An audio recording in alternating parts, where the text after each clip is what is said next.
निवडणूक आयोगाच्या आयुक्तांच्या नियुक्तीसंदर्भात केंद्र सरकारनं नवीन विधेयक संसदेत मांडलं होतं. राज्यसभेत गेल्या आठवड्यात या विधेयकाला मंजुरी देखील मिळाली होती. आता लोकसभेतही ते पास झाल्यानं राष्ट्रपतींची स्वाक्षरी झाली की त्याचं कायद्यात रूपांतर होईल. या विधेयकामुळं निवडणूक आयुक्त सरकारच्या आदेशावर काम करतील अशी टीका होतीये. संसदेत सुमारे 150 खासदारांचं निलंबन झालेलं असताना सरकारनं हा कायदा पारित करून घेतलाय. त्यामुळे विधेयकावर संसदेत जास्त चर्चा होऊ शकली नाहीये. विधेयकावर बाजू मांडण्यासाठी विरोधी पक्षांना कमी वेळ दिल्यानं त्यांनी सभात्याग केला आणि विधेयक विनाअडथळा पास झालं. आयुक्तांच्या नियुक्तीसंदर्भात सरकार सुप्रीम कोर्टाचा निर्णय बदलून कोर्टाचा अपमान करत असल्याची टीका विरोधकांनी केली आहे. पण निवडणूक आयुक्तांच्या नियुक्तीसंदर्भातील कायद्यात अशा कोणत्या तरतुदी आहेत ज्यामुळे वाद निर्माण झालाय? याबाबत सुप्रीम कोर्टाचा काय निर्णय होता? आणि नवीन कायद्यांमुळे खरंच निवडणूक आयोगाचं स्वातंत्र्य धोक्यात आलंय का? पाहूयात या व्हिडिओतून. नमस्कार, मी निखिल आणि तुम्ही पाहताय बोल व्हिडिओ. सर्वात आधी समजून घेऊया आतापर्यंत निवडणूक आयुक्तांची नियुक्ती कशी केली जायची आणि नव्या कायद्यात या संदर्भात कोणत्या तरतुदी आहेत. आतापर्यंत संविधानाच्या कलम 324 नुसार राष्ट्रपती केंद्र सरकारच्या शिफारसीवरून निवडणूक आयुक्तांची निवड करत होते.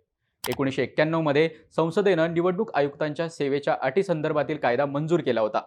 या कायद्यानं मुख्य निवडणूक आयुक्त आणि निवडणूक आयुक्तांचा पगार सर्वोच्च न्यायालयाच्या न्यायाधीशाप्रमाणे ठरवला होता. मात्र या कायद्यात निवडणूक आयुक्तांच्या नियुक्ती प्रक्रियेची तरतूद करण्यात आली नव्हती. त्यामुळे राष्ट्रपती केंद्र सरकारच्या सल्ल्यानं निवडणूक आयुक्तांच्या नियुक्ती करत राहिले. 2015 मध्ये या प्रक्रियेविरोधात सुप्रीम कोर्टात जनहित याचिका दाखल करण्यात आली. मार्च 2023 मध्ये सुप्रीम कोर्टाने यावर अंतिम निकाल दिला.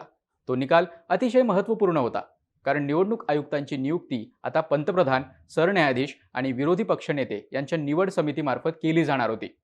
संसद याबाबत कोणताही कायदा करत नाही तोपर्यंत हीच निवड समिती निवडणूक आयुक्तांची निवड करेल, असंही सुप्रीम कोर्टानं आपल्या निकालात सांगितलं होतं. सुप्रीम कोर्टाच्या आदेशानंतर केंद्र सरकारनं लगेचच ऑगस्ट 2023 मध्ये पावसाळी अधिवेशनात या संदर्भात विधेयक संसदेत मांडलं. या विधेयकात निवडणूक आयुक्तांच्या निवड समितीतून सरन्यायाधीशांना काढून टाकण्यात आलं. त्याऐवजी पंतप्रधान या समितीत एका केंद्रीय मंत्र्याची नियुक्ती करतील अशी तरतूद जोडण्यात आली. याशिवाय निवड समितीला उमेदवारांची निवड करण्यासाठी मदत करण्याकरता एक शोध समिती बनवली जाईल. या समितीचे अध्यक्ष केंद्रीय मुख्य सचिव असतील. या समितीमध्ये एकूण 5 सदस्य असतील. केंद्र सरकारमध्ये सचिव पदावर किंवा त्यापेक्षा उच्च पदावर काम करणारे 2 अधिकारी या समितीचे सदस्य असतील.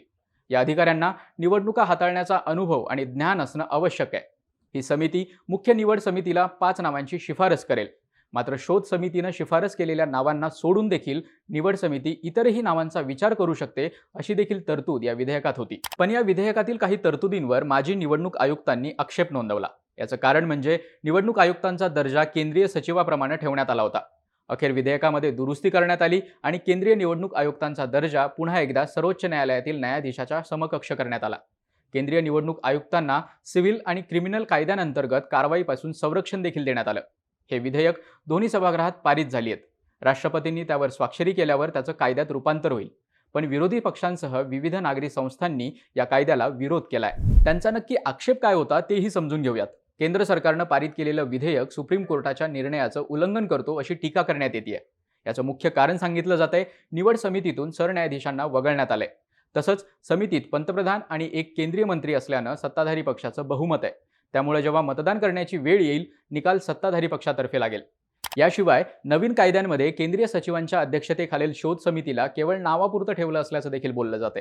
कारण नवीन विधेयकानुसार शोध समितीनं केलेल्या शिफारसींच्या व्यतिरिक्त निवड समिती कुणाचीही नेमणूक करू शकते, अशी देखील तरतूद करण्यात आली आहे. निवडणूक आयोग निष्पक्ष असणं हे लोकशाहीसाठी सर्वात महत्त्वाची गोष्ट आहे.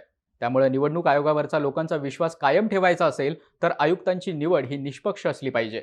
ती निष्पक्ष आहे हे दाखवण्यासाठी सुप्रीम कोर्टानं नेमलेली समिती उत्तम होती. यामध्ये सरन्यायाधीश, पंतप्रधान आणि लोकसभेतील विरोधी पक्षनेता किंवा सर्वात मोठ्या पक्षाचा नेता या समितीत होता. त्यामुळे ही समिती निष्पक्ष असेल अशी लोकांची भावना होती. पण केंद्र सरकारनं सरन्यायाधीशांना या समितीतून वगळून लोकांमध्ये निवडणूक आयोगावरचा विश्वास कमी होण्यास हातभार लावलाय. आधीच ईव्हीएमच्या मुद्द्यांवरून लोकांचा निवडणूक आयोगावरचा आणि मतदान प्रक्रियेवरचा विश्वास कमी झालाय. तसंच विरोधक ईव्हीएम विरोधात प्रचार करून या आरोपांना खतपाणी घालतायत. त्यामुळे आधीच लोकांमध्ये निवडणूक आयोगाबद्दल अविश्वास आहे. नवीन कायद्यांमुळे तो अधिकच वाढणार आहे. पण सरन्यायाधीश या निवड समितीत असल्यानं ते निष्पक्ष असतील असं कशावरून? सरन्यायाधीश सीबीआयच्या संचालकाच्या निवड समितीत देखील आहेत. यात विरोधी पक्षनेते सुद्धा असतात.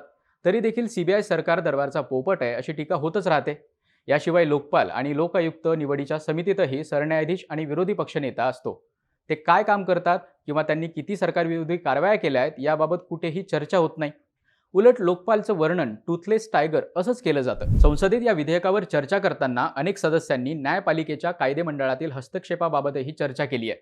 संसदेनं कोणताही कायदा केला की त्याला न्यायालयात आव्हान दिलं जातं.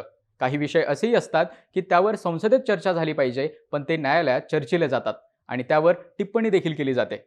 समलैंगिक विवाह संदर्भातील निकाल त्याचं उदाहरण आहे. त्यामुळे लोकनियुक्त खासदार नागरिकांचे खरे प्रतिनिधी आहेत की सुप्रीम कोर्टाचे न्यायाधीश असा प्रश्न देखील उपस्थित केला जातोय.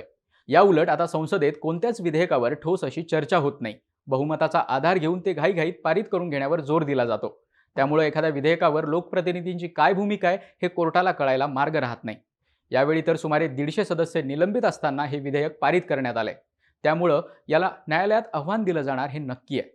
सरकारनं निवडणूक आयुक्तांच्या निवडीसंदर्भात पारित केलेल्या कायद्याकडे तुम्ही कसं पाहता? तुमच्या प्रतिक्रिया नक्की कळवा आणि अशाच प्रकारचे माहितीपूर्ण व्हिडिओज पाहण्यासाठी बोलबिडूच्या YouTube चॅनलला सबस्क्राईब करायला विसरू नका.